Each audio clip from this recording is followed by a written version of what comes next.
I never imagined a regular doctor's appointment would leave me questioning everything, my safety, my trust in professionals, even my own voice. It was a rainy Tuesday afternoon when I walked into the clinic.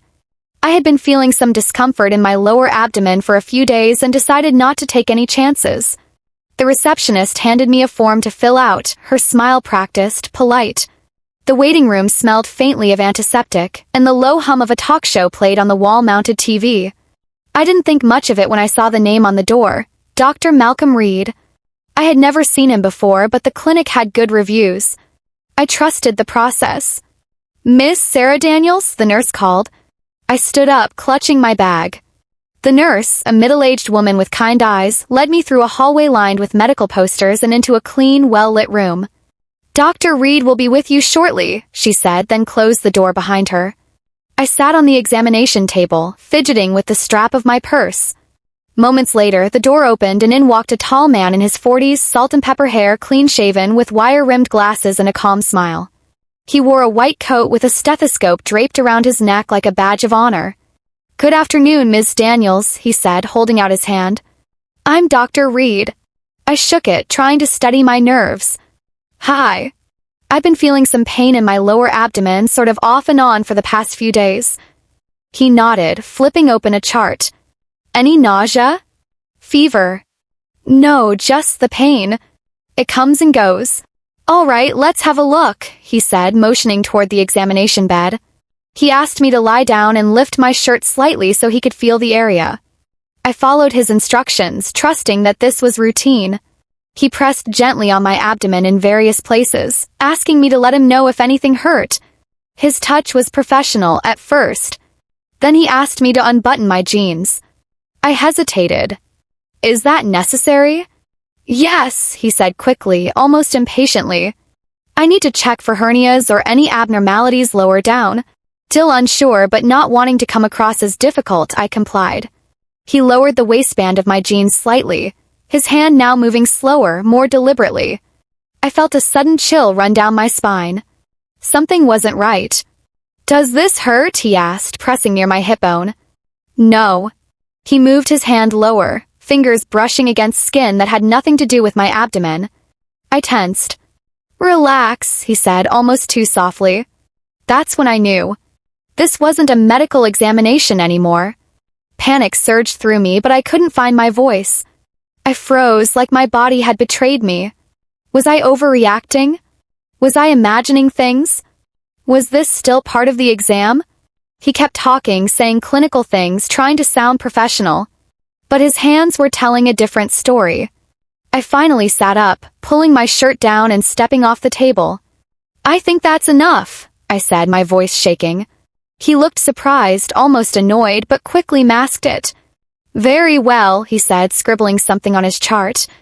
"I'll have the nurse come in and finish up." I didn't wait. I grabbed my bag and walked out of the room, heart pounding in my chest. The receptionist looked up as I passed, asking if I needed to schedule a follow-up. I mumbled a no and pushed open the clinic door, the cold air hitting my face like a slap. I sat in my car, hands gripping the steering wheel, trying to breathe. Was I just touched inappropriately? Was that really what I thought it was?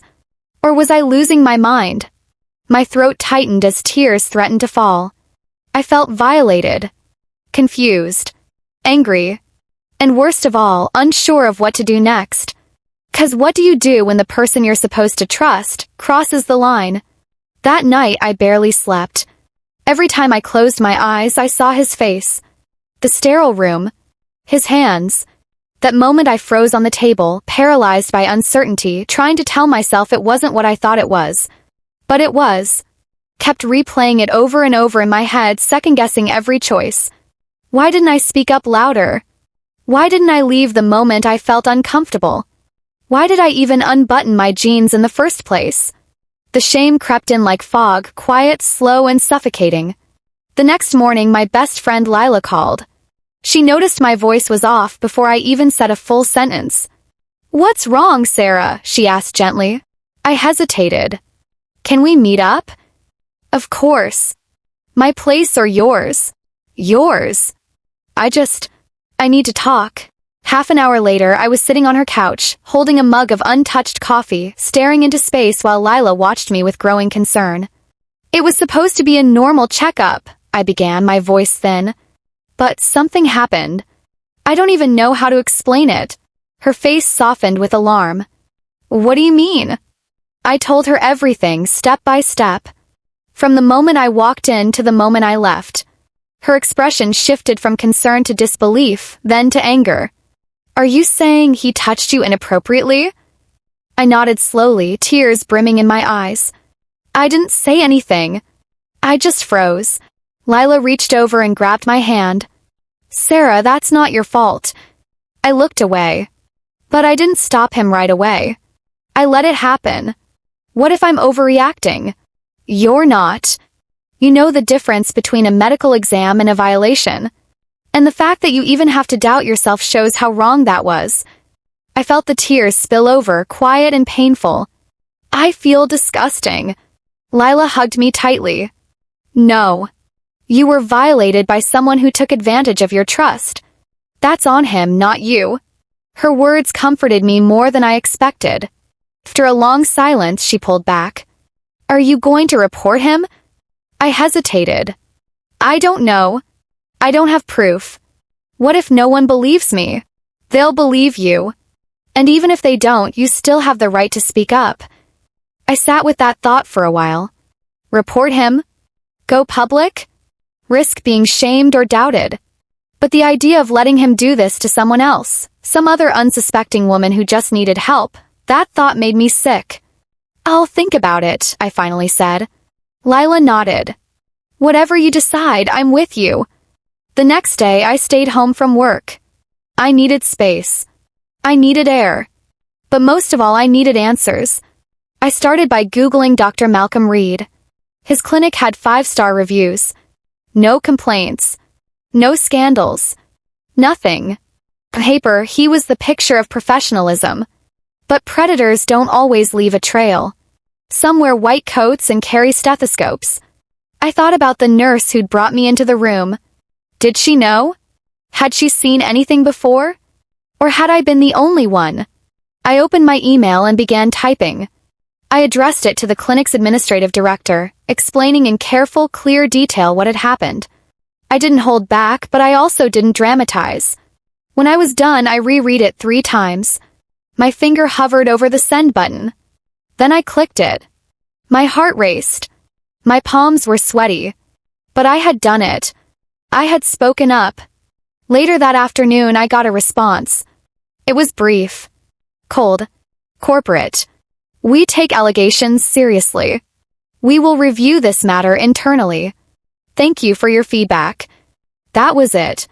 No offer to speak. No apology. No acknowledgement of what I'd gone through. I felt my chest tighten. It was like yelling into a void. Still, I didn't regret sending it. That night, Lila came over with takeout and a bottle of wine. We sat on the couch and watched bad reality TV, trying to laugh, trying to forget. But underneath it all, the truth simmered. Something had happened. Something real. And I wasn't done fighting. Because even if the clinic didn't care, I did. And I knew this wasn't the end. The following week was filled with quiet battles, some in my head, some in real life. At work, I tried to focus. I smiled when people spoke to me. I nodded in meetings. I replied to emails. But inside, I was somewhere else entirely. Trapped between the memory of that clinic room and the cold email I received after speaking up. Felt like I was being erased. Again. I checked my inbox daily, hoping maybe someone from the clinic would follow up. But nothing came. Just that one-line response sitting like a brick in my inbox. A corporate shield. A polite dismissal. I wasn't surprised. But I was still hurt. Then, on Thursday afternoon, Lila called me during lunch. You need to check your email, she said, voice tight. Why? What's wrong? Just look. Now. My heart pounded as I unlocked my phone and opened my inbox. The top was a new message, this one from a different sender, Human Resources, Whitestone Medical Network. It read, Dear Ms. Daniels, we have received a formal report concerning a physician under our affiliated network. We'd like to schedule a time to speak with you regarding your recent experience with Dr. Malcolm Reed. Please let us know your availability this week. Sincerely, Internal Review Board. My hands trembled slightly as I read it again. This wasn't the clinic. This was bigger. I forwarded the email to Lila immediately. They're investigating, I texted. Her reply came fast. Good. Now tell them everything. That night I didn't sleep again, not because of fear but because of preparation. I sat at my desk, notebook open, writing down every single detail I could remember. The way he spoke, where he stood, how he moved, what he said when I froze, what I felt. I wrote down the time, the date, even the nurse's name who brought me in. It wasn't about revenge. It was about the truth. The next day, I had a video call with a woman from the review board. Her name was Monica Torres, and she had kind eyes behind her glasses. She didn't rush me. She didn't interrupt. She just listened. For the first time, I felt like someone really heard me. When I finished, Monica nodded slowly. You're not the first to report something unusual about Dr. Reed, she said carefully. But yours is the most detailed. My breath caught. So, there have been others? She gave a small nod. Some concerns were flagged before, but nothing formal. We've been monitoring. Your statement gives us enough to move forward more aggressively. I didn't know what to say. I know this isn't easy, she added. And I can't promise what the final outcome will be. But I can promise you this, your voice is now part of the record. And that matters. I ended the call feeling something I hadn't felt in weeks. Relief. Later that evening, as I was washing dishes, my phone buzzed with another message, this time from an unknown number. You should have stayed quiet. I froze. Hands wet, heart racing, I stared at the message. It wasn't signed. There was no way to trace it. I showed it to Lila that night. Her expression darkened. That's intimidation, she said. You need to report that too. And I did. I forwarded the message to Monica, who responded quickly. We will include this in the investigation. Please let us know if anything else unusual occurs. It was frightening. But it only made me more certain. I couldn't let fear win. Over the next few days, I started to feel stronger. Like I had reclaimed something I didn't even realize I had lost. My voice, my right to say this happened and it was wrong. And one day, while reading an article online, I saw a small news update tucked between headlines. Dr. Malcolm Reed under formal investigation by Whitestone Medical Board. Clinic cooperation confirmed. My breath hitched. It was real. It was public. He was finally being held accountable. I sent the link to Lila, who replied with one word. Victory. But I didn't feel victorious yet. Not until I knew for sure that he'd never hurt another woman again. The news article spread faster than I expected. By the end of the week, I had people messaging me, some I hadn't spoken to in years, asking if it was that Dr. Reed. I didn't confirm anything. I didn't need to. The truth was finally crawling out of the shadows, and I didn't care to be in the spotlight. But then, something unexpected happened. I received a private message on social media from a woman I didn't know.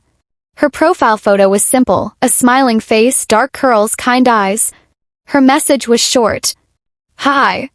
I saw the news about Dr. Reed. I had an experience with him too. I just never told anyone. Thank you for speaking up. I stared at the screen for a long time. Then I replied. You're not alone. I believe you. She responded almost instantly. I wish I had your courage. Maybe now I can finally tell someone. And just like that, something inside me shifted. This wasn't just about what happened to me anymore. This was about all of us, every woman who had walked into that clinic thinking she'd be safe, and walked out questioning everything. More messages trickled in. Quiet. Careful. Afraid. Some had never said a word to anyone, not even their closest friends. And yet here they were, opening their hearts to a stranger on the internet because someone else finally went first. It made me realize something. Silence is not consent. And being quiet isn't weakness. It's survival. But speaking out? That's strength. I contacted Monica from the review board and asked if I could share the contact info with the others. those who were ready to come forward. She agreed. Within a week, 5 more women had submitted official complaints. Case escalated. Dr. Reed was placed on administrative leave, then suspended, then finally fired. But that wasn't the end. The state medical board opened a formal investigation into his license. There were whispers of criminal charges. And though the road would be long and justice never guaranteed, it felt like a wall had finally cracked. One afternoon, I received a letter in the mail. Thick envelope. Official seal. It was from the State Board of Medical Conduct. I opened it slowly. Dear Ms. Daniels, we write to inform you that, as a result of multiple testimonies and submitted evidence, Dr. Malcolm Reed's medical license has been permanently revoked. I read the line 3 times. I sank onto my couch, letter clutched in my hands, and cried. Not just tears of relief, but release. I had carried that moment with me for so long, buried beneath doubt, fear, shame. And now? It was over. Weeks later, I visited the same clinic again. Not for treatment. Just to stand in the parking lot. To look at the building where it all started. Felt smaller now. Less powerful. I wasn't afraid anymore. As I stood there, my phone buzzed again. Another message. From a woman named Elise.